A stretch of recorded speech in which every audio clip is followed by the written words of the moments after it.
नमस्कार, मेरा नाम है दीपू शर्मा और आप देखना शुरू कर चुके हैं एसके लाइव, नॉर्थ बंगाल एवं सिक्किम का नंबर 1 लीडिंग न्यूज चैनल। आपका समय, आपकी खबर। दर्शकों, अगले आधे घंटे 40 मिनट आज हम आपके साथ जुड़े रहेंगे एक बेहद गंभीर मुद्दे पर बात करने के लिए। गंभीर मुद्दा ये है कि आप सभी जानते हैं कि कोरोना वैश्विक महामारी की वजह से सामाजिक व्यवस्था और अर्थव्यवस्था के बाद जिस पहलू पर, जिस जगह सबसे गहरी मार पड़ी है, वो जगह है शिक्षा का मंदिर।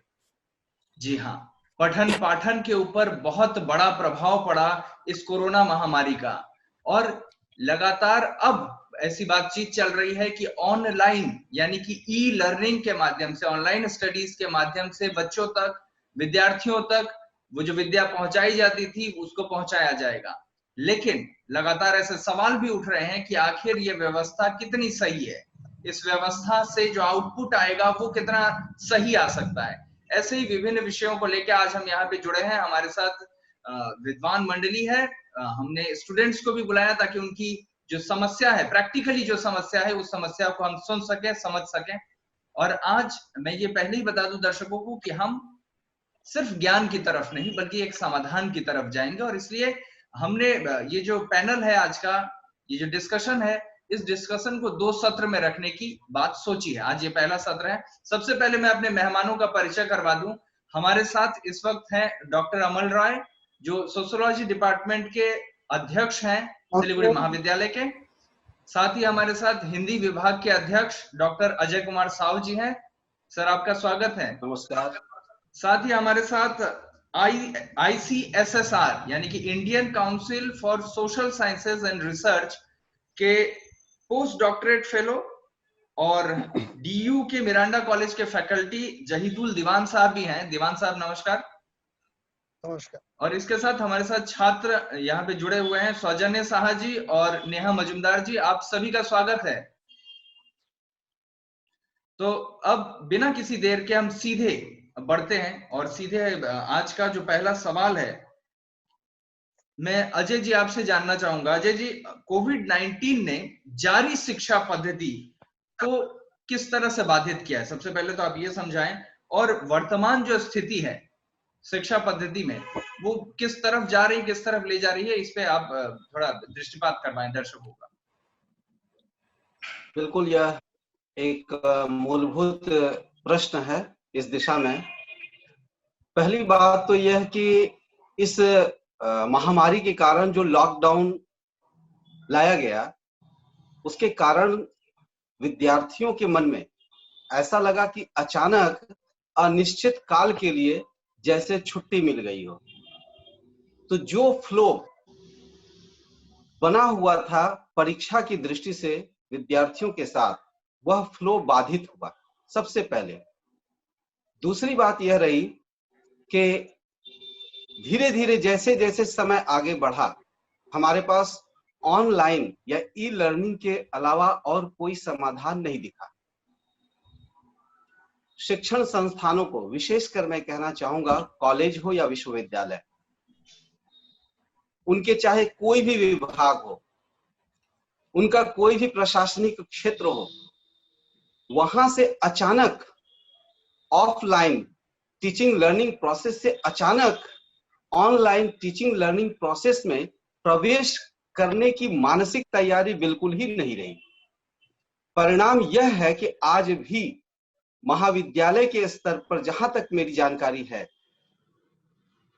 प्रशासनिक सक्रियता के तहत एक विशेष अनुशासन का संचालन नहीं हो पाया है। लेकिन कॉलेज प्रशासन कोशिश में है। इसलिए विशेषकर प्राइवेट स्कूलों की तुलना में देखा जाए तो कॉलेज यानी उच्च शिक्षण संस्थानों में हम ऑनलाइन प्रोसेस को इतनी सुविधापूर्वक लागू नहीं कर पा रहे हैं।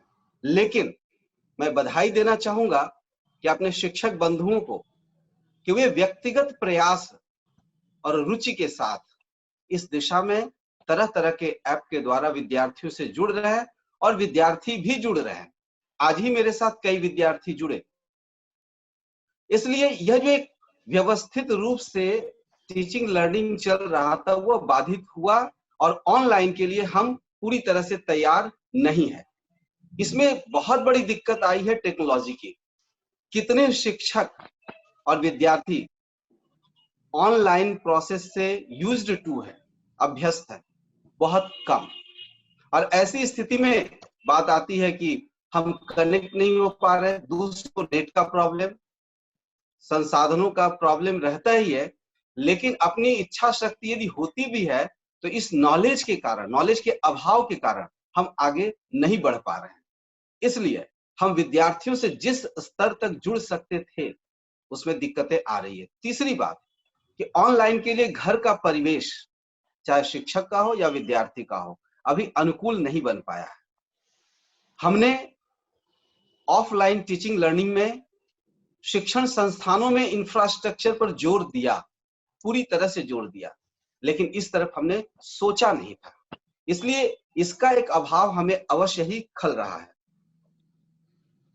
दूसरी बात, जो सबसे बड़ी बात यह रही है, जिसके कारण मैं विद्यार्थियों को आगाह करूंगा कि जब ऑफलाइन प्रोसेस में हम शामिल रहते हैं तो प्रतिदिन एक भय बना रहता है कि हमें कुछ कर कर जाना है और हमारे सर कुछ पूछेंगे। विद्यार्थियों की ओर से मैं कह रहा हूं, लेकिन ऑनलाइन पर ऐसी कोई समस्या है नहीं। अनेक समस्याएं गिनवाई जा सकती हैं अटेंड नहीं करने की, कि नेटवर्क प्रॉब्लम था या बहुत कुछ। इसलिए एक शिक्षक का जो मनोवैज्ञानिक दबाव विद्यार्थियों पर बना रहता था, जिससे कि उनका इन्वॉल्वमेंट पाठ्यक्रम में बना रहे, इसका एक बहुत बड़ा अभाव हमें झेलना पड़ रहा है प्रत्येक शिक्षक को। इसलिए विद्यार्थियों के लिए मेरा मानना है कि वे सेल्फ इन्वॉल्वमेंट को बढ़ाए। कोई यहाँ कोड़ा लेकर नहीं बैठा हुआ है, अटेंडेंस की कोई समस्या नहीं आ रही है, जी जी अजय जी, प्रिंसिपल का कोई भय नहीं है, अजय गार्जियन जी, कॉल का भय नहीं है। अजय जी जी बिल्कुल हाँ, बिल्कुल। इसलिए बिल्कुल विद्यार्थियों का सेल्फ इन्वॉल्वमेंट जितनी जल्दी हम सक्रिय कर पाए। धन्यवाद जी। बात आई सेल्फ इन्वॉल्वमेंट की, तो अमल जी मैं आपसे जानना चाहूंगा कि शिक्षा के 3 प्रमुख उद्देश्यों की अगर हम बात करें तो व्यक्ति एवं चरित्र का निर्माण करती है शिक्षा, अच्छे समाज का निर्माण करती है शिक्षा, और ज्ञान के उत्तरोत्तर विकास का काम करती है शिक्षा। और इन सब का काम चलता है लगातार, सतत, निरंतर, हमेशा चलते रहता है स्कूल कॉलेजेस में। तो आप मुझे ये बताएं कि ऑनलाइन शिक्षा जो है, हम जो देने की बात कर रहे हैं, जो एक बात भी आई कि इन्वॉल्वमेंट किस तरह से बढ़ाया जाए, क्या ऑनलाइन शिक्षा, ये जो लक्ष्य है शिक्षा के, समाज निर्माण, व्यक्तित्व निर्माण, ज्ञान का उत्तरोत्तर विकास, इसको पूरा कर पा रही है? हाँ, देखिए दीपू जी, हमारा इंडिया में जो एजुकेशन का जो सिस्टम है, ये एंशियंट टाइम से हम लोग देखते आ रहे हैं कि ये क्लासरूम सिचुएशन का जो क्लासरूम है और जो शिक्षा है, वो लॉकडाउन का जो प्रॉब्लम है, उसका कारण हम लोग कॉलेज और यूनिवर्सिटी अभी बंद है, स्कूल भी बंद है। तो यूजीसी का जो गाइडलाइंस है, यूजीसी का गाइडलाइन का हिसाब से हम लोग अभी ऑनलाइन में कोशिश कर रहे हैं कि जितना सारा स्टूडेंट्स को हम लोग जोड़ पाए। जी, Undoubtedly, it is a very good effort by the end of UGC as well as by the end of different universities and colleges. जी, लेकिन मैं ये बोलना चाहूंगा कि हमारा इंडिया का जो हाल है कि कितना घर में इंटरनेट अवेलेबल है, अभी जो प्रॉब्लम है कि जिस घर में हम लोग मोबाइल से इंटरनेट चलाते थे उसमें जी। वीडियो कॉल पॉसिबल नहीं है, क्लास अटेंड करना बहुत मुश्किल है। आया बात वाईफाई का, या फिर घर में जो अलग तरीका का जो होता है वाईफाई का, या फिर कोई हाई रेजोल्यूशन का जो इंटरनेट, जी जी, ब्रॉडबैंड कनेक्शन वगैरह। हाँ, वो ब्रॉडबैंड हो या कोई जियो फाइबर हो और कोई जी, जो कुछ भी हो। तो एक हिसाब आया था नेशनल सैंपल सर्वे ऑफिस से, जो 75 फिफ्थ राउंड का था 2017 और 18 का। तो उसमें यह दिखाया गया कि इंडिया का जो इंटरनेट कनेक्शन है हाउस होल्ड में और घर घर में, उसका एवरेज था और टोटल था 23.8%। जी, और गांव में और रूरल एरिया में इट वाज 14.9%, एंड शहर में या अर्बन एरियाज में इट वाज 42%। तो इसी हिसाब से हम लोग देखे कि ज्यादा से ज्यादा घर में इंटरनेट नहीं है जी जी और गांव में तो बहुत कम है।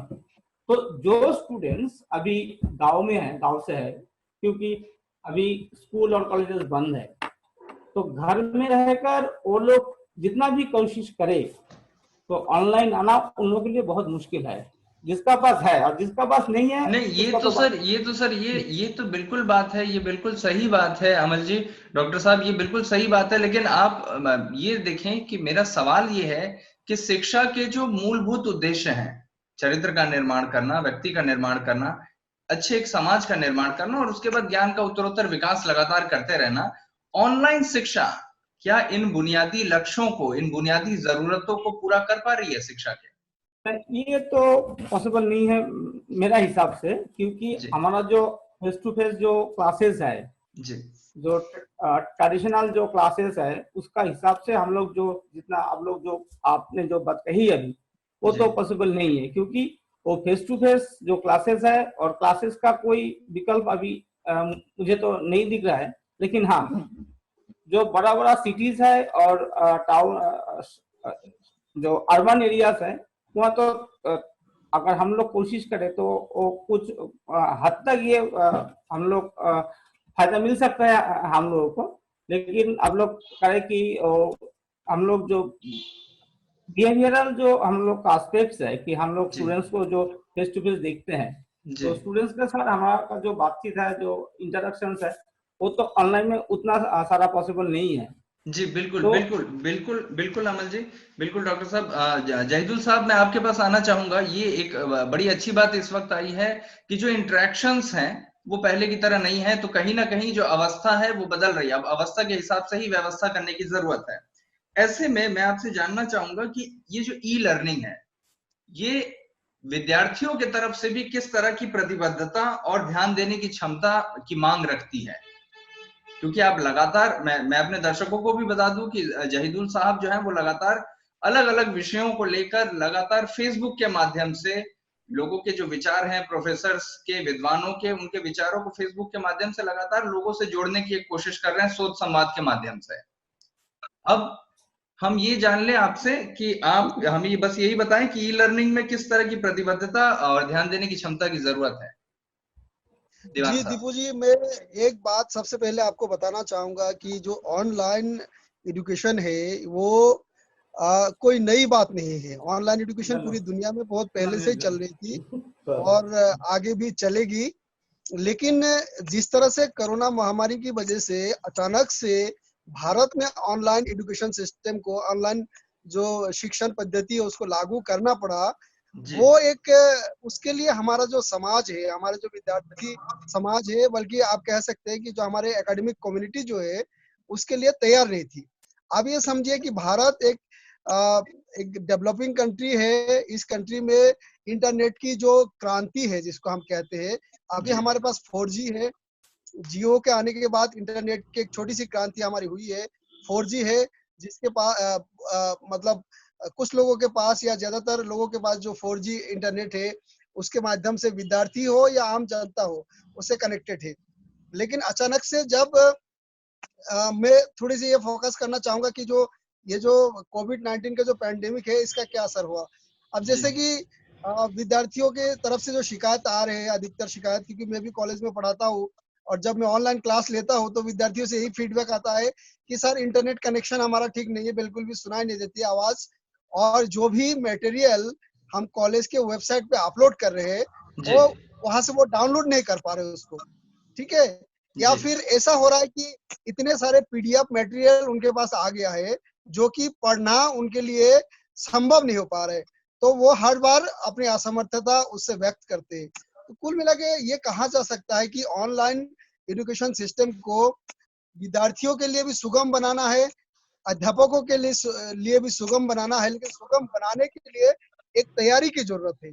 इस तरह से, जिस तरह से महामारी में एक तरह एक आतंक के माहौल में और एक आप कह सकते हैं कि एक दहशत के माहौल में जिस तरह से हम लोगों ने इस व्यवस्था को जी एक तरह से देखा जाए तो जयदुल जी, दीवान साहब बिल्कुल बिल्कुल सही बात है आपकी, लेकिन मैं ये जानना चाहता हूँ, फिलहाल मेरा जो सवाल है वो ये है कि छात्रों की तरफ से किस तरह की प्रतिबद्धता मिलनी चाहिए। हम शिक्षकों की तो लगातार बात कर रहे हैं, हम इंटरनेट की भी बात कर रहे हैं, लेकिन यहाँ पे छात्रों की तरफ से भी प्रतिबद्धता उनकी जो है और उनका जो आत्म अनुशासन है, सेल्फ डिटर्मिनेशन, क्योंकि ये जो ई लर्निंग है, आपने बिल्कुल इसमें सही किस तरह की प्रतिबद्धता चाहिए, ये एक बार आप बताएं ताकि हमारे दर्शक मंडली में जो छात्र हैं वो भी इसको सुने और समझें। जी, आपने बिल्कुल ये सही बात रखी है कि अब विद्यार्थियों की तरफ से भी ये प्रतिबद्धता की जरूरत है। आपको पता होगा कि यूनिवर्सिटी ने अपने जो सिस्टम है उसमें कहीं भी कोई रुकावट नहीं दिया। सारे फैकल्टी को उन्होंने नियमित रूप से उन्होंने उनकी सेवाएं जारी रखी है। गेस्ट फैकल्टी तक को उन्होंने बल्कि पूरी तरह से उनकी सेवाएं जारी रखी है। लेकिन इसमें यह देखा गया कि विद्यार्थी जो है, जब आप ऑनलाइन क्लासेस लेते हैं तो जैसे अगर 70 विद्यार्थियों की क्लास होती है तो उसमें से 20, 30, 40 ऐसे विद्यार्थी उसमें ज्वाइन करते हैं। और इसमें यह है कि यूनिवर्सिटी से की तरफ से भी ये कहा गया है कि अटेंडेंस में कोई मार्क्स नहीं है। आपने देखा होगा कि वर्चुअल जो हम लोग जो क्लासेस लेते हैं, मैनुअल क्लासेस में भी विद्यार्थी तभी क्लासेस में ज्यादा इंटरेस्ट लेते हैं जब अटेंडेंस में उसको मार्क्स दिया जाता है। तो ये जो सिस्टम है, अगर ऑनलाइन सिस्टम में लेकिन भी सर, लेकिन दीवान साहब, जैसा कि डॉक्टर अमल राय ने भी अभी अभी कहा कि आंकड़े जो बताते हैं वो ये बताते हैं कि हमारे पास इस वक्त इतने सारे मोबाइल फोन, इतनी अच्छी इंटरनेट की सुविधा नहीं उपलब्ध है कि सारे बच्चे जो हैं वो लगातार योगदान दे सके अपना अपना। खैर, हम इस विषय पर वापस से आएंगे, जी अजय जी कुछ कहना चाह रहे हैं जी। बात जब आती है प्रतिबद्धता की जी, तो इसके लिए जाहिर सी बात है कि विद्यार्थियों को अब अपने सेल्फ को समझना होगा। अपने कैरियर को टीचर समझाए, इससे ज्यादा उसे समझना होगा अपने दायित्व को। लेकिन इसके लिए मूलभूत संरचना की भी व्यवस्था की जा सकती है। मैं कुछ प्रस्ताव रख रहा हूं। जी, पहली बात तो अजय जी बिल्कुल हम इन प्रस्तावों को सुनेंगे, लेकिन उससे पहले छात्र हैं हमारे बीच। हम छात्रों से पहले ये सुन लें कि किस तरह की असुविधाएं हो रही हैं ऑनलाइन क्लासेस करने में। आप लोगों को किस तरह की असुविधाएं हो रही हैं इस वक्त? सौजन्य जी, किस तरह की असुविधा हो रही है ऑनलाइन क्लासेस करने में? प्रॉब्लम्स यानी कि ज्यादातर नेट प्रॉब्लम्स ज्यादा होता है कि नेट कनेक्शन ठीक से नहीं आता है क्लासेस में। माने क्लासेस का बीच में कट हो जाता है कनेक्शन और आवाज ठीक से सुनाई नहीं देता है।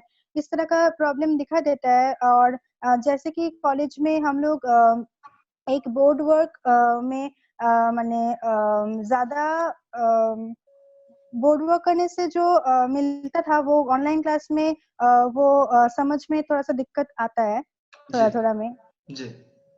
तो ये एक बात आ रही है कि दिक्कत आती है। और कोई समस्या? नेहा जी, आप कुछ कहना चाह रही हैं इस वक्त? नेहा जी की आवाज नहीं पहुंच रही है हम तक शायद।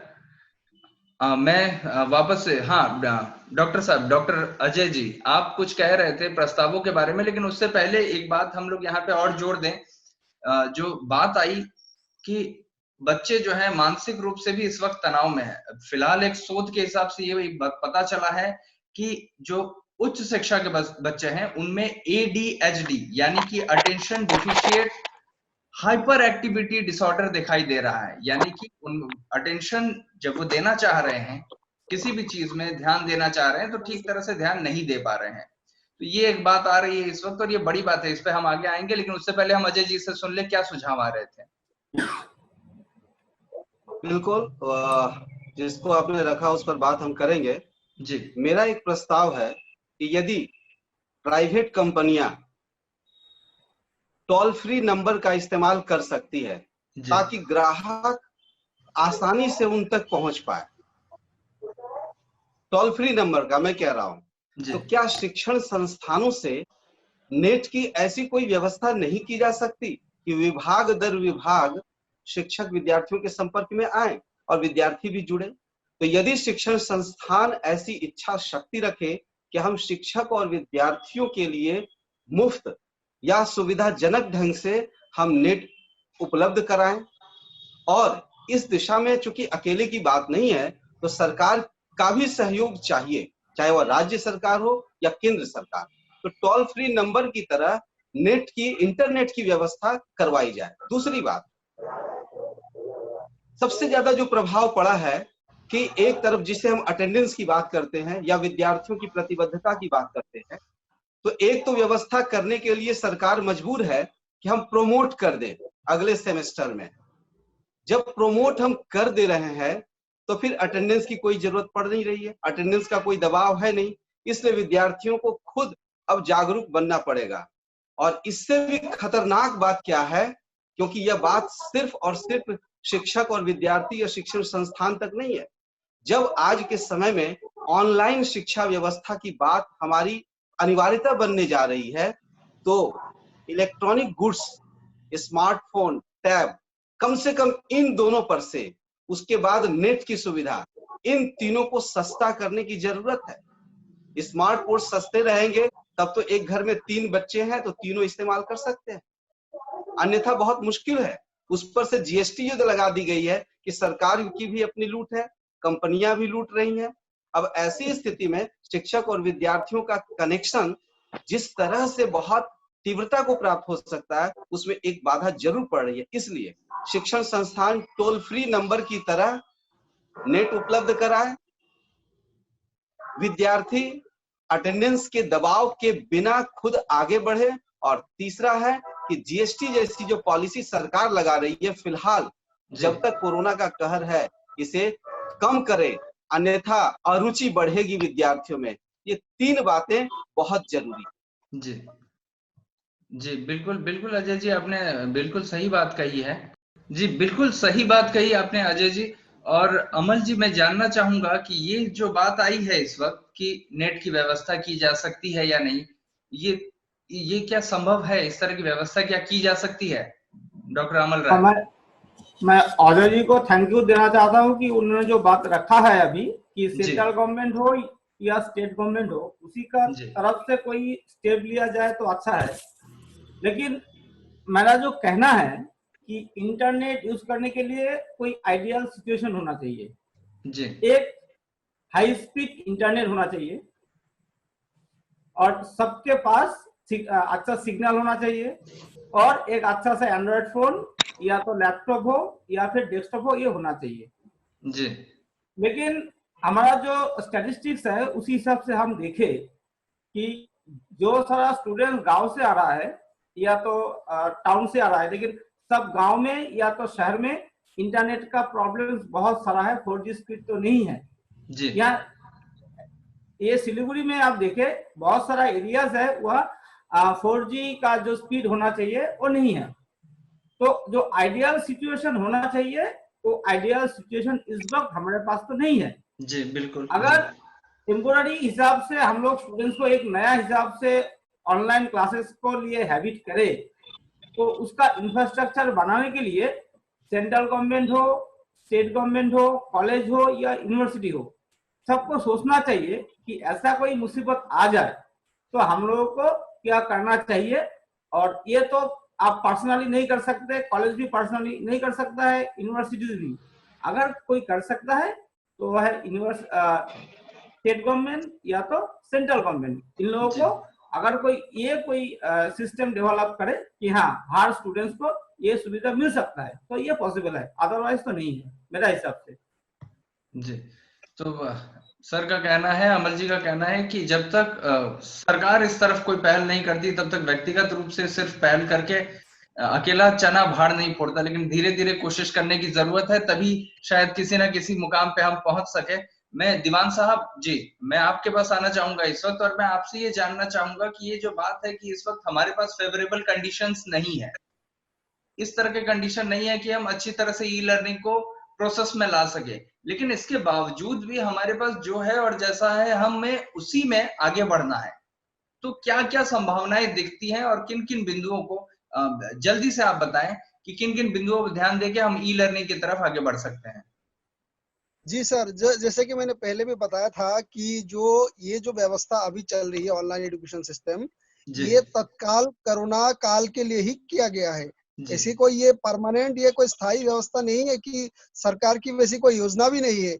और सरकार ने जब योजना बनाने की कोशिश की तो उसका पुरजोर विरोध हो रहा है। आप लोगों ने दिल्ली यूनिवर्सिटी में देखा है, उस चीज को दिल्ली यूनिवर्सिटी में ऑनलाइन जो एग्जाम है उसके पूरा विरोध हो रहा है। तो हमारा ये हमें देखना है कि मानसिक रूप से हमारे विद्यार्थी वर्ग और हमारा देश इसके लिए तैयार है कि नहीं। सबसे पहली बात तो हमें ये देखना होगा, क्या हम ऑनलाइन शिक्षा के लिए मानसिक रूप से तैयार है? क्या हम सरकार के सहयोग के लिए तैयार है?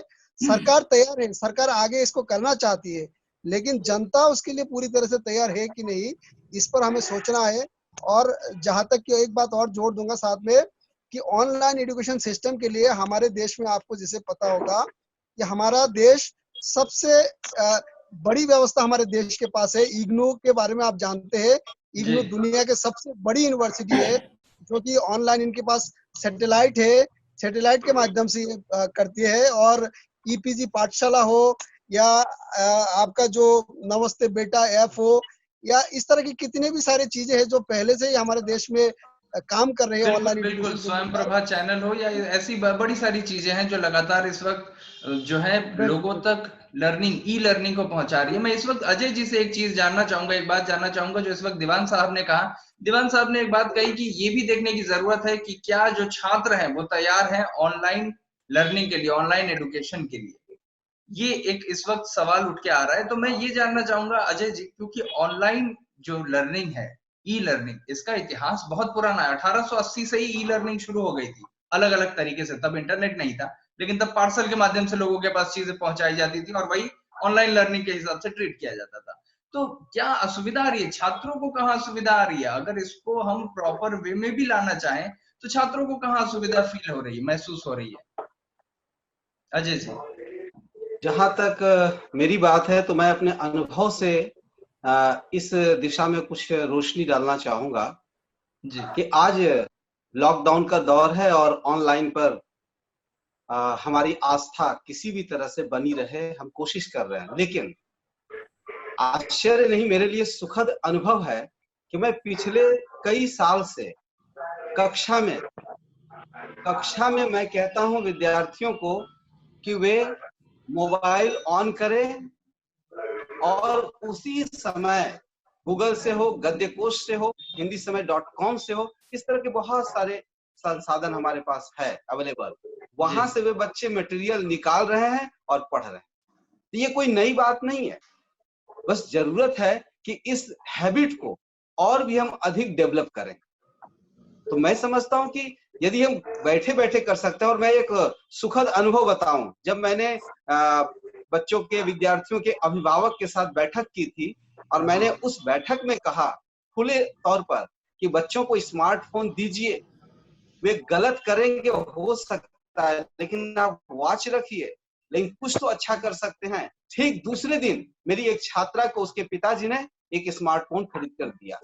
तो अब वो जो कॉन्सेप्ट है पढ़ाई लिखाई का कि हम मोबाइल यूज नहीं करें, बल्कि मोबाइल ही एकमात्र, स्मार्टफोन ही एकमात्र हमारा जरिया बन सकता है। और इसी के साथ मैं एक प्रस्ताव के रूप में रखूंगा कि लाखों करोड़ों रुपए सोशल फंक्शन पे खर्च होते हैं कॉलेजों में,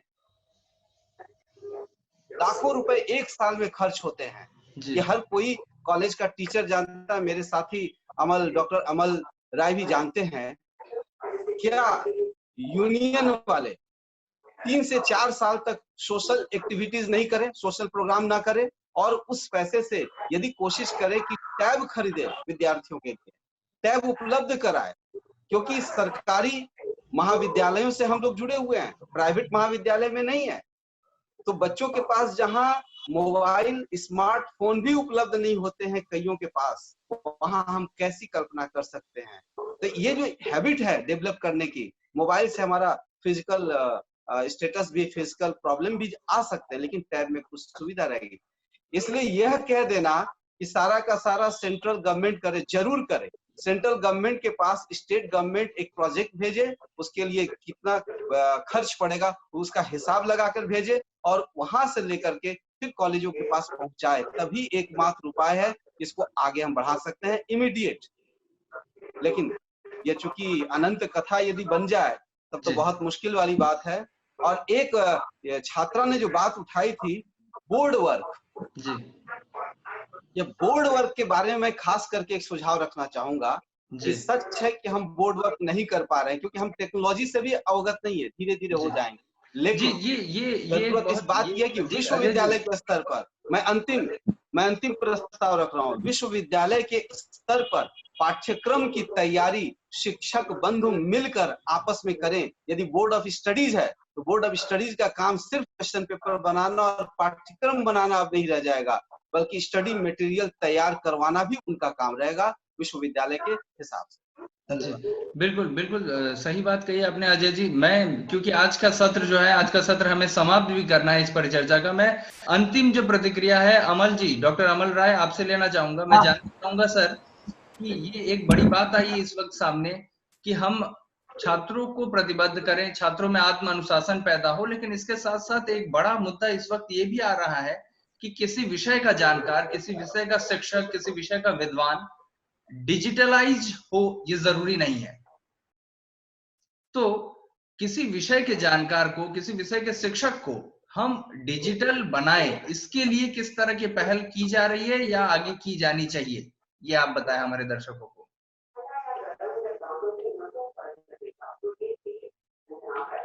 अमल जी, डॉक्टर अमल राय, शायद डॉक्टर साहब किसी तकनीकी असुविधा के कारण हमसे नहीं जुड़ पा रहे हैं।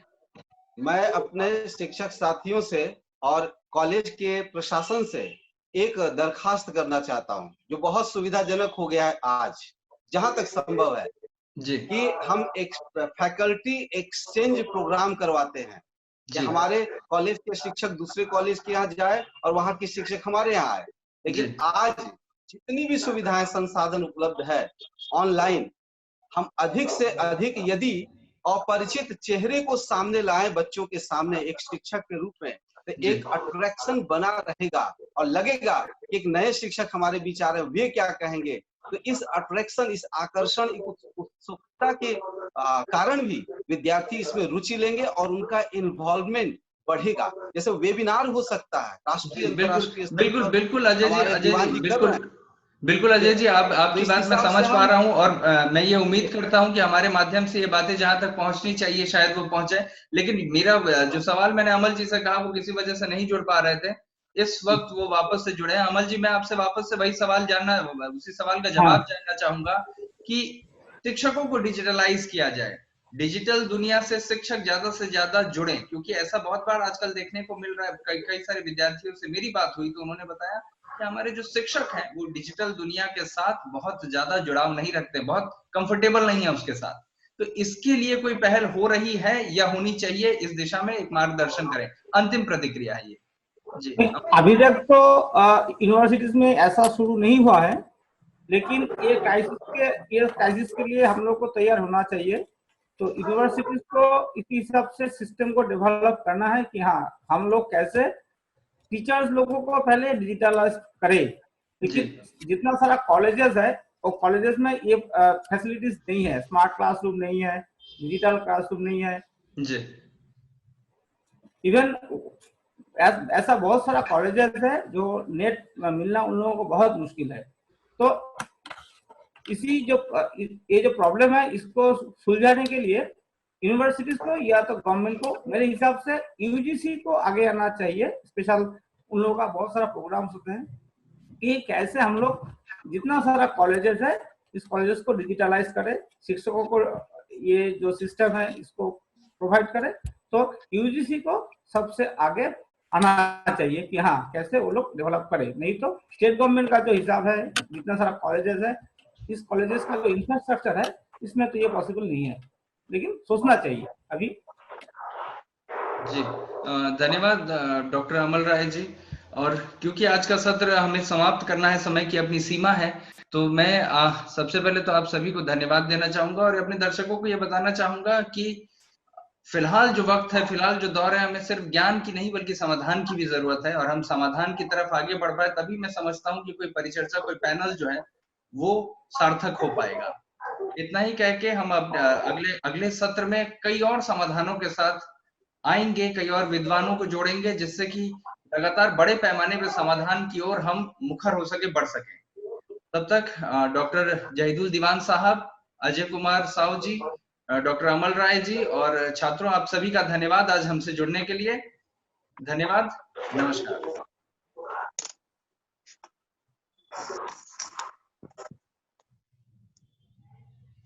आपके विजुअल एडवर्टीजमेंट के लिए एसके लाइव ही बेस्ट ऑप्शन है। एसके लाइव का इस क्षेत्र में 24 घंटा टेलीविजन, एंड्रॉइड ऐप और वेबसाइट पर प्रसारण होता है। सोशल मीडिया पर भी हम उपलब्ध हैं। हमारी व्यूवरशिप 9 लाख से अधिक है। सिक्किम, हैथवे और NXT डिजिटल पर, दार्जिलिंग और कालिम्पोंग में दोनों हैथवे और CCN सेटअप बॉक्स पर, क्लामपुर से लेके मैनागुड़ी हैथवे पर, सिटी केबल पर, सिलीगुड़ी और आसपास, नक्सलबाड़ी से पानी टंकी तक NXT डिजिटल में। तो सोचिए नहीं, कॉल करें 7908554308। 100% आयुर्वेदिक दमादमन किट प्राप्त करें और अपने फेफड़ों को बिना किसी दुष्प्रभाव के घातक वायरस से लड़ने की शक्ति बढ़ाएं। फेफड़ों की ताकत बढ़ाने और साथ ही साथ एलर्जी, खांसी या फिर ब्रोंकाइटिस और अस्थमा जैसी बीमारियों से भी लड़ने के लिए राहत देती है दमादमन किट। इस किट में आप पाएंगे दमादमन सिरप, दमादमन चूर्ण, दमादमन हर्बराज हर्बल टी, जिसका मूल्य है 750 और आपको देने हैं सिर्फ 700 रुपए। Contact number 8597738095।